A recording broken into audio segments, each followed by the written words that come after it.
Up till today, we still have a malice in our heart. Oh, we lost civil war. Our parents taught us how to hate. They did not teach us love. Because of this hatred that we have deep in us, anybody who say we should love, we say that person is a saboteur. Somebody like Daniel Lindsay is seen as a saboteur because he was not born in Igbo land. He was born in Benin. So he's not a real Igbo. He's a fake Igbo because he asked you to love. Love yourself. We lost the civil war. Yes, we lost. The only revenge that we could have offered to Nigerians, like we claim we are not Nigerians or we are Biafran, the only revenge was to develop the Igbo land. But in the next 100 years, sorry to say, my fellow Igbo people, you might say I'm a fake Igbo man, whatever you like to say, but I'll tell you the painful truth. I see no development in the East. In the next 100 years, it will remain a place with no development. Even this so-called desert, they will be more developed than the Eastern region. Why? Because we failed to make our place welcoming to visitors. We failed to make our place welcoming to foreigners. No country, no state can develop without foreigners. America is what it is today because of immigrants. Canada is what it is today because of immigrants. Australia is what it is today because of immigrants. Germany, Europe there is what it is today because of immigrants. Even Lagos, Abuja is what it is today because of immigrants. Imagine if Yoruba people say they don't want Igbo, they don't want Delta, they don't want Hausa in Lagos. Lagos will not be as developed as it is. If an Hausa man or a Muslim guy, maybe an Arab person from Dubai or from Saudi Arabia, they come to invest in Igbo land. They want to take over our land. They don't want to Islamize also. This archaic mentality is why you cannot create jobs for your people. Not welcoming to foreigners. Imagine that an Imo person, somebody from Imo State cannot buy a land in Anambra State. A certain land in Anambra State cannot be bought by somebody in Imo State. More than 300 killings in Ebonyi State. 2015, over 200 to 300 killings. Communal clashes between people of Ebonyi State from the same state fighting over land. We never forget the killing of Enugu Ezike. Before we talk about what Fulani is doing to us and what Hausa is doing to us, let's talk about what we are doing to ourselves. Una know they like the painful truth. You don't like the painful truth. You don't want to be told the truth. But the bitter truth will be told by Daniel Lindsay. The reason why you have these miscreants, people like Nnamdi Kanu coming to hack your emotion, is because you allowed yourself to be fooled. We have never, ever yielded to the voice of reasoning, lest we claim to be the wisest tribe in Nigeria. Even the Bible says the first shall be the last, while the last shall be the first. You claim to be wiser than the Hausa people. Hausa na mumu, Hausa no get sense. But they are controlling you. That shows how stupid you are. Why? Because you claim you do not want to listen. You do not want to reason. You do not want to yield and learn from your mistakes. You keep on making the same silly mistakes. The same silly mistakes, you keep making it. Sometimes I ask myself, what is wrong with the Igbo tribe? What is wrong? Some people say, don't mention Igbo, don't mention Igbo. Collectively, if we decide that what is wrong, we condemn it collectively. It will not have this type of thing happening. We compare ourselves to Yoruba. Oh, Yoruba, they don't condemn the Yoruba, they don't speak against themselves. Of course they do. I have Yoruba friends. I grew up in Lagos. I was born in Benin. I grew up in Lagos. I lived in Yoruba. I stayed in Ogun State. They do condemn anything that is bad. You see, they prostrate. If you do something bad, they condemn you that you are disgracing Yoruba people. They prostrate and they call it dobale. They dobale and say, we are sorry. No, an Igbo man is never sorry. He's never sorry. We are one of the most tribalistic tribes in Nigeria, and we complain of tribalism. Even the tribalism even affects Igbos who are not born in Igbo land, Igbos who are born in Lagos, who are born in Kaduna. The mentality of my mama say I be Igbo.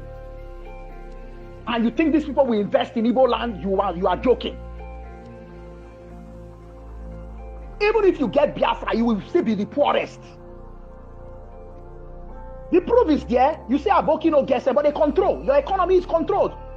Your political system is controlled. The proof is there. You keep saying if you get Biafra, it will be Eldorado, it will be paradise. But the proof is there. It will be one of the most backward places. Because you need to go outside to make money. A place that cannot welcome immigrants, that cannot welcome foreigners. How do you expect to develop and grow? How many Dangote trucks have been burnt in the east? The last time I checked, they were stealing. Northerners trucks that were bringing onions. People were going there to steal the onions. The reason for this blunder is because our political elite in Igbo land have refused to take responsibility. Education is lacking in Igbo land. When I say education, it doesn't mean to go to school. Education of how you see the outside world. There needs to be mass education. This is what I expect from the Eastern leader. There needs to be mass education, mass reorientation. Because as long as the East will not open up to immigrants, to foreigners, they will not develop in the next 100 years. Even your neighbors from Port Harcourt cannot come successfully to Igbo land to develop. There is no one single state in Igbo land that is attractive. In the West African level of attractiveness. Lagos is attractive for investors. They can go there and invest. Abuja is attractive. Port Harcourt is attractive. Now you are claiming it, that it is yours. But you cannot develop a single Igbo state. Anambra is there. They are billionaires, but nothing. The roads are still left unpaved. No questions from your governors. Imo State is there. The Imo State that is trying to develop, you say is Fulani man who put the guy as a governor. So it's no longer Igbo man. You decide to want to humiliate him. This is the love you have for your brother. The last time you call Rocha, Sokorocha, Okurausa, you do not have a single respect for your Igbo elite. Because even the elite, they don't respect themselves. They don't stand. They don't have a stand. Today they are IPOB member. Tomorrow they are supporting Nigeria. Today they sympathize with IPOB. Even Abaribe or whatever he comes and says, it's a total disgrace. You are in the Nigerian Senate and you are supporting IPOB. This is the brainwashing. A group of young boys who carry stick, carry machetes, carry gun and start humiliating women. What kind of a culture is that? That is barbarism. Start humiliating women in the name of sit at home. Pregnant women we have to deliver on duress in the name of sit at home. People are left starving in the name of sit at home. It is not Buhari who did it to you. You did it to yourself. When Daniel Nze tell you the truth, you say Daniel Nze is a saboteur because you don't like to hear the truth. That is why you remain a slave. Stronghold. You are fighting for the strong. What stronghold are you involved in? The stronghold. Me, I'm not involved in any stronghold. You are the one involved in stronghold. And you keep strangling for the rest of your life because your stronghold is with hate. They tell you present one man for presidency, you present 5 people from Igbo states. Present one man, you bring out 5 people. Anambra will bring 2. Enugu will bring 4. This one will bring this. You cannot come to a political consensus, to a political agreement, and you are justifying that you want to rule yourself. How can you rule yourself? Since after the Civil War, we have not proven nothing.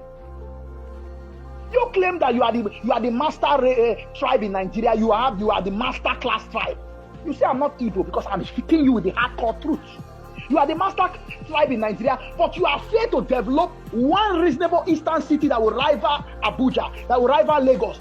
Just even Kanu, you cannot present one. Charity, they say, begins at home. The whole place is with red sand. The roads are not tied. In most parts, you see one big house built by one millionaire. The rest places is full of shanty houses. A place whereby people don't worship integrity, they worship money. You are claiming that Nigeria is bad, Nigeria is a zoo, Nigeria, our passport have been destroyed. But I will tell you this thing today. It is not the Hausa Fulani man who destroyed Nigeria. It is you. Because when Hausa Fulani man, the politician, they thief money abroad, which they are welcome.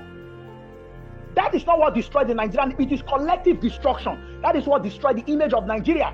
You go to Thailand, you have the Igbo people there selling drugs. You go to Malaysia, you have them there committing crime. You go to South Africa, you have them selling drugs, using South African women for prostitution. Other tribes are committing crime abroad, but our own day too much. And I don't like truth. Until we start condemning evil in our land, we don't have a justification to say Fulani is the problem. Because the killing that is happening now in Igbo land is committed by Igbos. Somebody's penis was cut off, and somebody that is an Igbo man who claimed to have a conscience will say it is good in the name of struggle. What type of useless struggle?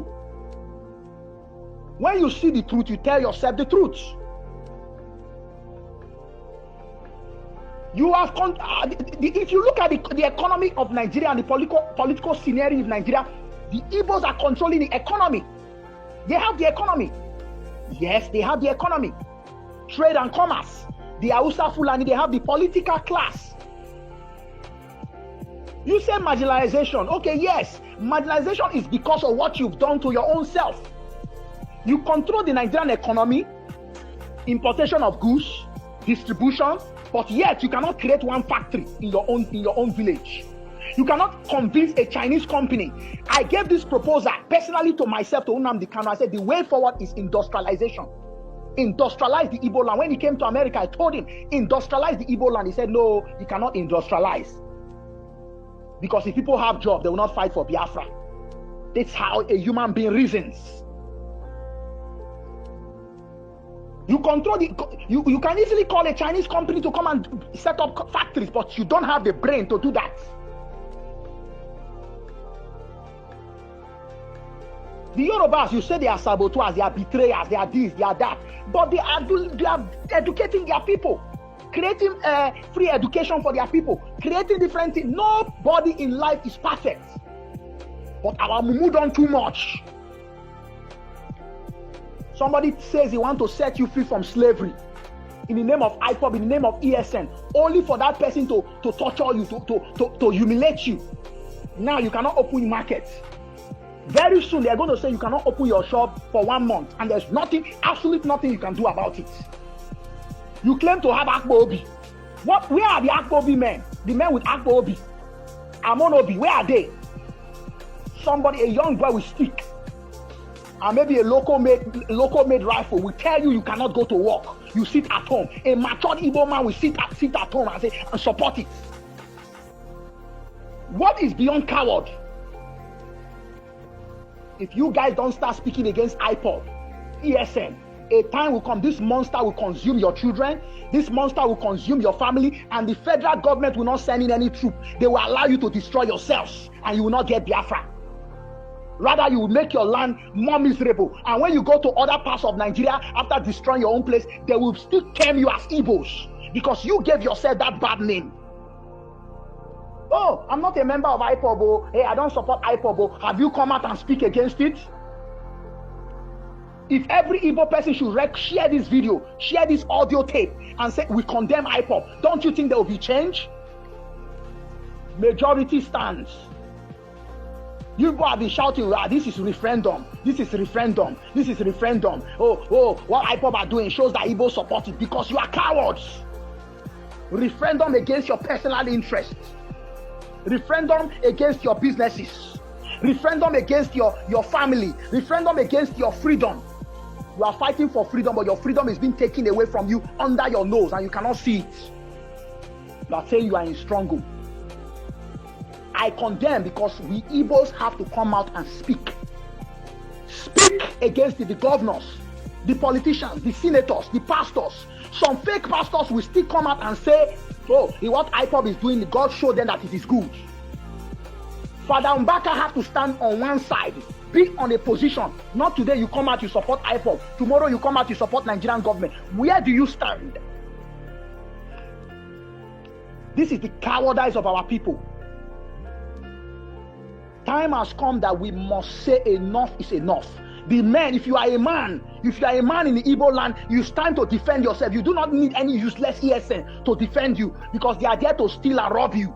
It's time to defend yourself from this monster, or it will destroy you. Mark my word, it will destroy you, and the Fulanis will clap for you and even support them to destroy you. It's time has come to tell yourself the truth and free yourself from this rubbish.